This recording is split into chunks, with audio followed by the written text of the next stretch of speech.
My first instrument that I learned was the accordion, age of 7. This is in Beijing. My grandparents, with whom I grew up, they were like, you want to go check out and take accordion lessons?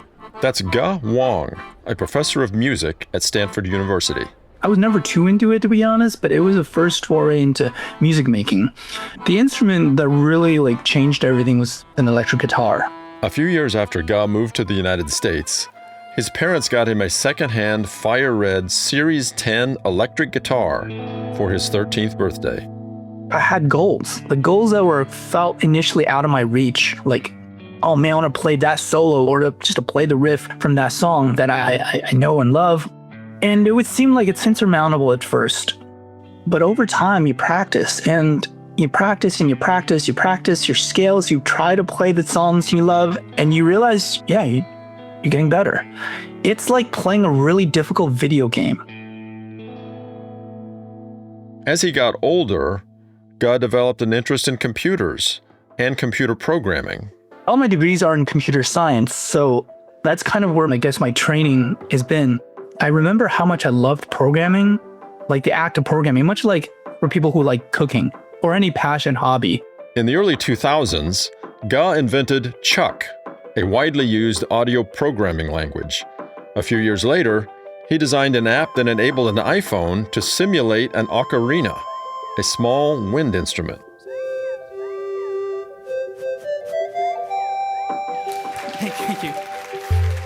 Today, Ge uses computers and algorithms to create music in novel ways. He also teaches a course called Music and AI. Computers offer an entirely fundamentally different kind of way to make ourselves more tools, not to take the place of anything, but just to make more tools for us to make music with, to express ourselves with. Put another way, computers and AI add instruments to the orchestra. But when and whether to use them is another question. It's really asking what parts of it do I want more automated? And what parts of it do I decidedly want to not automate? You just have to know to ask the question. You got to figure out what you want from this thing and also when you want to not use the thing. Regardless of how we choose to use AI, its impact on our work is inescapable. What we can do with the technology is interesting. And for some of us, like myself, it's our job. But it is subordinate to why I think perhaps we got into our jobs in the first place, which is this love of music and this need for us to creatively express ourselves. What I love about computers is that it offers new ways for me to do that. AI and the data that powers it have clear benefits, whether it's for musicians in the studio or leaders creating a culture of innovation. But these tools aren't the whole answer, says Amir Goldberg, a professor of organizational behavior at Stanford Graduate School of Business. The machines are not going to give them solutions, and having data is not beneficial in and of itself. Data don't tell you a story, you need to narrate the data. Goldberg researches culture, innovation, and how businesses can successfully integrate AI into their organizations. And that's our focus today. This is If Then, a podcast from Stanford Graduate School of Business. I'm Kevin Kuhl, Senior Editor at Stanford GSB.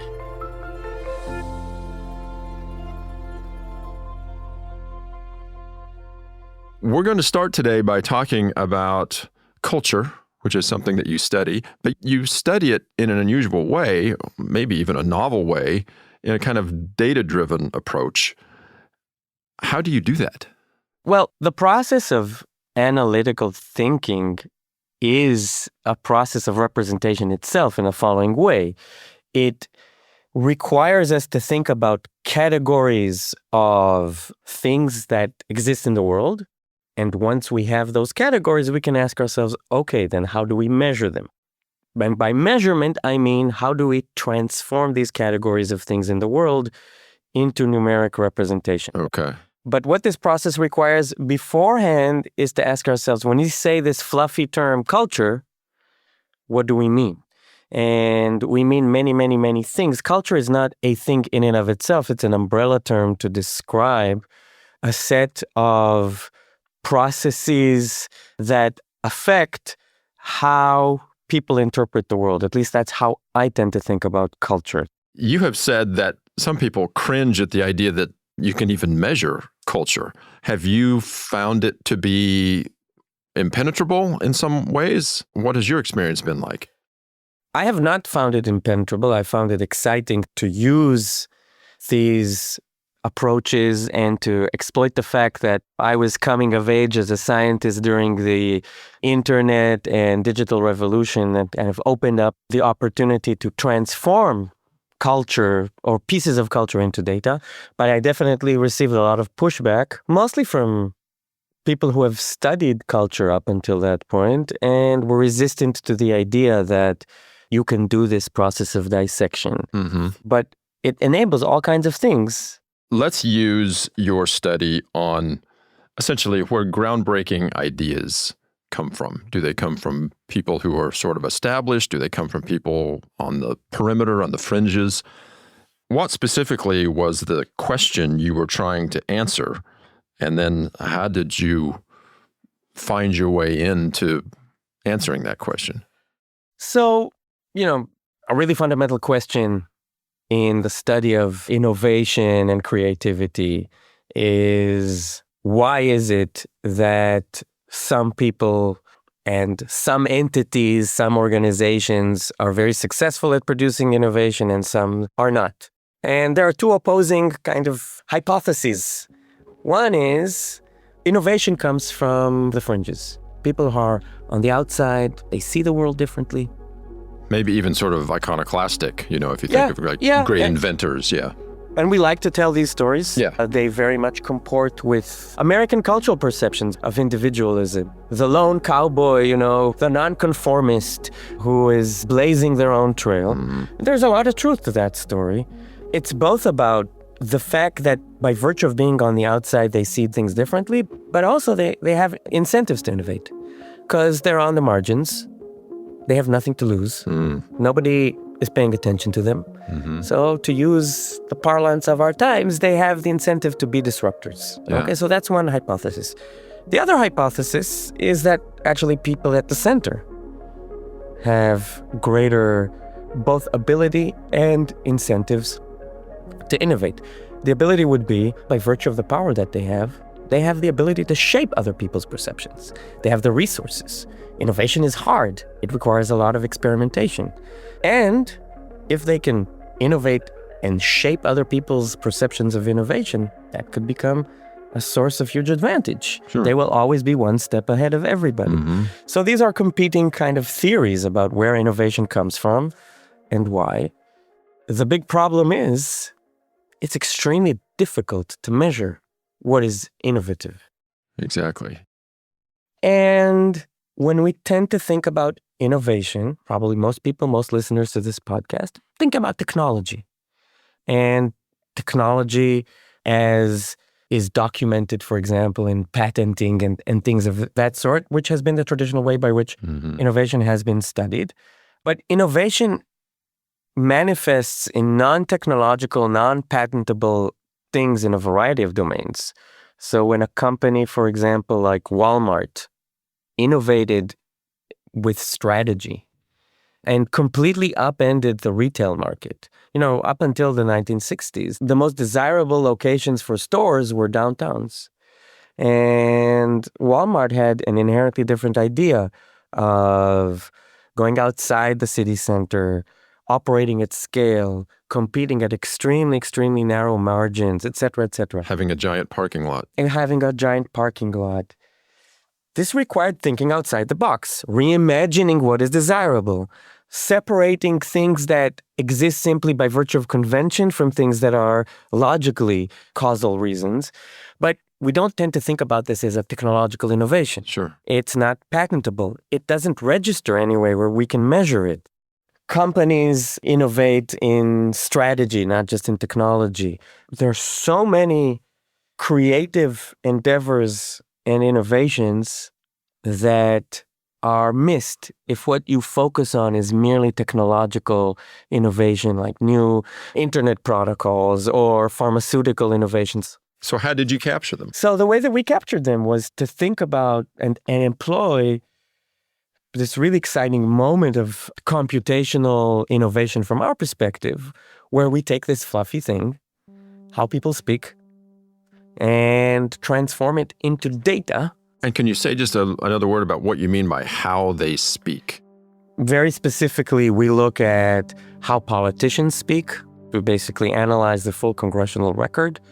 We look at how executives describe their firm's strategies and performance during quarterly earning calls. And we also look at basically the full judicial record, all decisions in the United States starting in the mid-20th century and leading to the early 21st century. The problem is that language is immensely unstructured. Right. And you have millions of examples that you're looking We at, have right? many, many millions of examples. We need to take that very, very unstructured thing. And this has been a boon for me, probably by virtue of luck, that I came into this business during a moment of technological innovation, which is that these huge corpora of text can now be manipulated using natural language processing, natural language understanding algorithms. And what we did is we applied this machinery in multiple contexts. So we asked, who are the people who produce ideas that are innovative at the time of production, but that become commonplace in the future? And we find very, very systematically that these are people on the fringes. Okay. These are politicians who are not at the center of like Washington. These are people who start firms that are small and on the margins. These are judges who operate at the lower courts, who are not trained in prominent schools or by prominent justices. So we find very compelling evidence across very different domains of human activity that this type of prescience is more likely to emanate from the margins than it is from the center. This doesn't mean that people at the center can't be prescient. They can. Right. But on average, that's what we find. That's an amazing insight. If I am, say, a leader in an organization, and maybe we can start to talk about this in terms of organizations and how you would create a culture to some degree to get to these sorts of outcomes, how do I use this insight? Well, I think one of the most exciting moments that we live in is that, and I think leaders have started to understand this, but are really, really behind the curve. They can now transform their own experiences into data. So what happens in their organization is also being documented. People are having conversations. People are writing documents. People are exchanging ideas over Slack. Now, there are all kinds of issues related to kind of the ethical implications of transforming these conversations that occur naturally in organizations into data. So the ethical responsibilities of leaders to their employees notwithstanding, right. And there are ways to do it in a way that's collaborative and constructive with your employees. I think the opportunities are immense. If you are running a company and you're asking yourself, why am I so behind on innovation? Well, you can start transforming the exchange of ideas that happens in your organization into data by using contextual embedding models, large language models, and start asking yourself, where is innovation happening? Maybe my problem is that people who are on the margins are suggesting great ideas, but we are systematically dismissing them. And what I'm proposing now to people who are in the business of innovation, you have data at your disposal. You can ask yourself, where are the good ideas happening in my organization? Who's killing them? Why? There is no one-size-fits-all answer to this question. A lot of the times people want to say, oh, here's what I need to do. I need to have everybody go on a rafting trip and that will solve my innovation problems. Yeah. It doesn't work that way. What you need is, in order to diagnose the problem, you need data. And I think that's the amazing moment that we're living in. The data that I'm excited about collecting that helps me understand where innovation happens in the courts and in politics are the same kind of data that organizational leaders can use. What's the recipe? I don't know. It depends on the diagnosis. Right. So this cracks open a whole new area of possibility in terms of what you can know. I would say even more than that. It doesn't only open a new area of possibility. It's the imperative of leadership today. You can't afford not to use data. You can't run a 21st century organization with insights and managerial instruments that were developed on the basis of the 20th century organization because you will fall behind. Because your competitors will be transforming their apparatus into data, and they will kick you out of business. Yeah. Because good diagnosis is the first step for efficient competitive advantage. That's something that in all the classes that I teach, whether I meet executives or MBA students or undergrads, the data/AI train is leaving the station. The problem is there are many trains leaving the station. They're going in multiple directions, and many of them are going to fall off a cliff.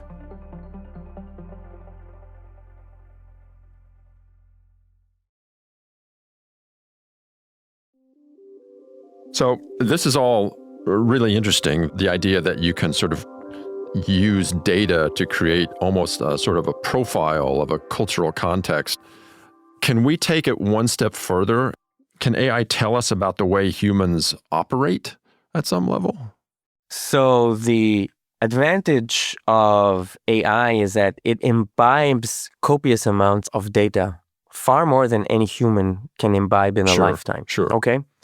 And really what a large language model, what AI kind of machinery does is it has the ability to identify patterns in the data that are simply astonishing.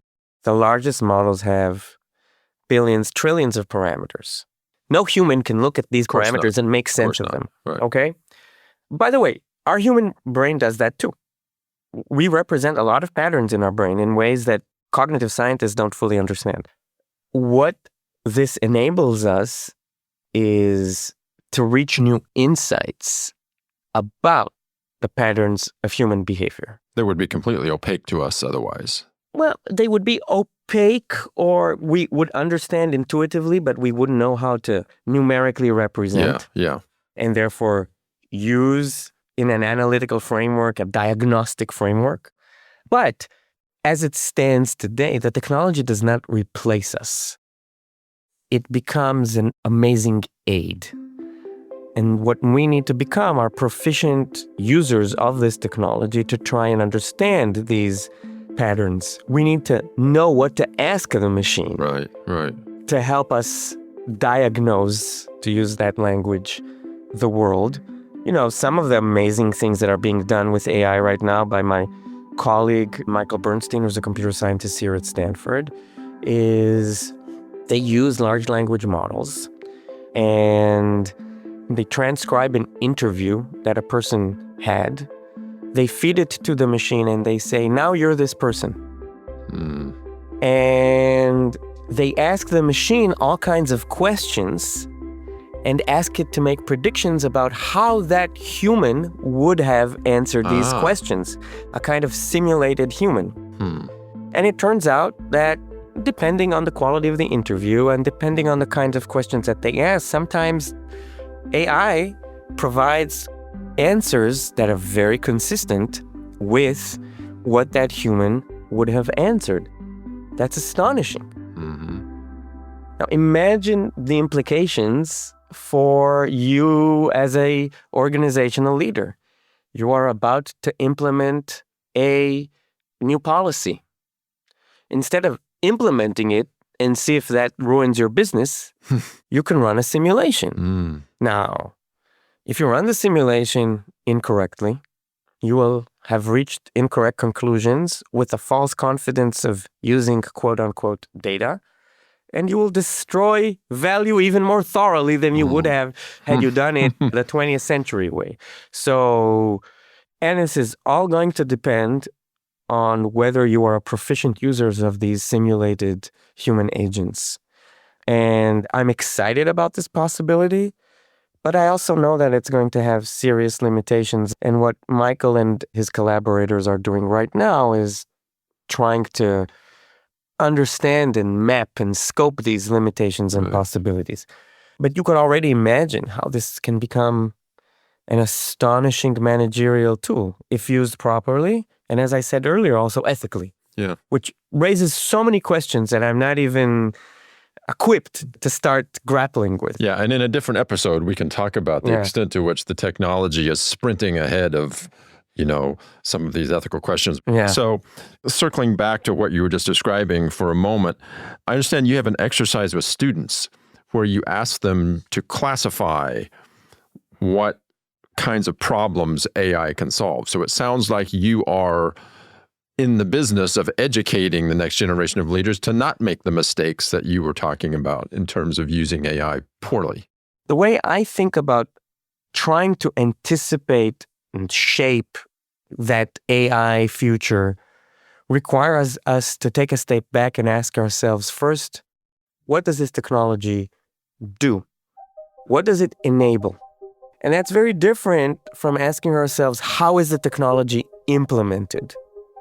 And the irony is that the people who work at OpenAI and Google, they understand how the technology works, but they don't have a clear vision of what it does, what problems in the world it solves or doesn't solve, because they are not cognitive scientists, they are not organizational leaders. So what I ask my students to do in the classroom is to try and abstract from the technical details of the technology and try to understand the kind of problems in the world that the technology can solve. I like to make the following analogy. In order to drive a car, you don't need to be able to build the internal combustion engine from scratch. And in fact, the car is not dependent on that. We know that we now have electric cars that look exactly like gas-propelled cars, and they do exactly the same thing. They solve the exact same problem. They transport people from one point to the other. So the technological implementation is separate from the problem being solved. And the person who knows how to design an electric or a petrol-based engine doesn't understand the nature of transportation problems and how people are going to adapt it. So the same analogy operates here. We need to understand how the technology operates to understand the limits of its affordances. But we need to take the framework of what problem in the world it solves.